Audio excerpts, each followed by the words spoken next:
একটা তথ্য জানলাম, তথ্যটা এরকম যে বঙ্গবন্ধু শেখ মুজিবুর রহমান নাকি সবাইকে তুই করে সম্বোধন করতেন। তো তো চলুন একটু উদ্ধার করি।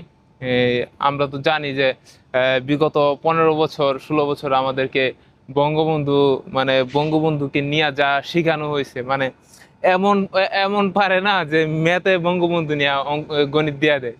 ঠিক আছে, আমি এরকম মানে মানে একটা আশঙ্কা করছিলাম যে আর যদি দুই একটা বছর যায় দেখা গেছে যে ম্যাথে, তারপরে বিজ্ঞানে, তারপরে ইংলিশে, মনে করেন এই সমাজ যে সাবজেক্টটা আছে এটা ছাড়া মানে সবগুলা সাবজেক্টে আর কি বঙ্গবন্ধুকে ছড়াইয়া দেওয়ার একটা চিন্তা ভাবনা ছিল।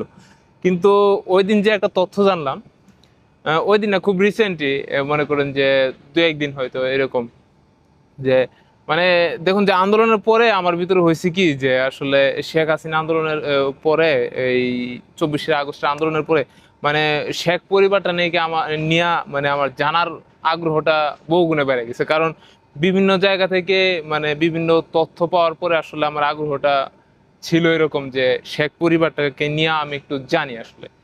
হ্যাঁ, তো ওইখান থেকে আমার জানা যে এই শেখ মুজিবুর রহমান নাকি তার আমলাদেরকে, তার বয়োজ্যেষ্ঠ যে ব্যক্তিরা ছিল, সব সময় ডাকতেন না হয়তো, কিন্তু ডাকতেন, তুই করে ডাকতেন। আসলে এই ডাকটা আসলে রাজনৈতিক ক্ষেত্রে কেমন তা আমি জানি না, আমি কারণ আমি পলিটিক্সের সাথে যুক্ত না। তবে সমালোচনা করতে করতে কিন্তু বাধা নেই, যে কেউ সমালোচনা করতে পারে। তো ওই হিসেবে ভাবলাম যে কিছু কথা বলে ফেলা যায়।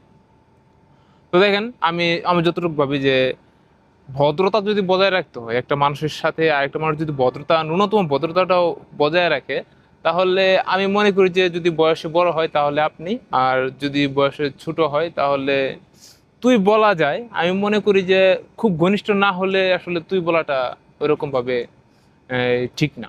তো তুই বলাটা যদি ঠিক না হয় তাহলে বঙ্গবন্ধু এত বড় একটা নেতা, উনি কথিত, অনেকে বলে যে আমরা যেভাবে পড়ছি আর কি, আমরা ওইভাবে বলি যে স্বাধীনতার ঘোষক উনি আসলে স্বাধীনতার ঘোষণা দিচ্ছেন।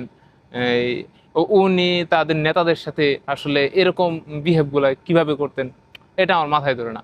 আসলে শেখ পরিবার, তারপরে অ্যানালাইসিস করতে করতে দেখলাম যে শেখ পরিবারটা আসলে এরকম, যে নিজের ক্ষমতার জন্য মানে নিজের আধিপত্যটা বিস্তার করার জন্য তারা মানে মানুষকে তুই না শুধু আরো অনেক কিছু করতে পারে, যা আমরা বিগত সরকারের আমলে দেখছি যে এই মানে জুনিয়র জুনিয়র কি বলা যায়, এটা জুনিয়র ফেরাউন শেখ হাসিনা অনেকে বলে এখন।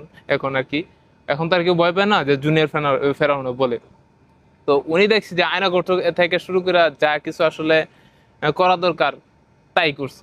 ঠিক আছে, যে এখানে যে বঙ্গবন্ধু শেখ হাসিনা একজন আরেকজনকে তুই করে বলবে না, এটা অস্বাভাবিক কিছু না। তারপর ওনার রাজনৈতিক ব্যাকগ্রাউন্ড গুলা দেখার পরে আমার মনে হইলো যে বঙ্গবন্ধু যে উনার যে ব্যাকগ্রাউন্ড, উনার যে মানে ব্যক্তিত্ব, ওইখান থেকে যদি একজনকে তুই কইরা বলেন, উনার চেয়ে বয়সে বড় কাউকে যদি তুই কইরা বলেন, আসলে ওনার ব্যক্তিত্বের সাথে এটা খুব বেমানান না।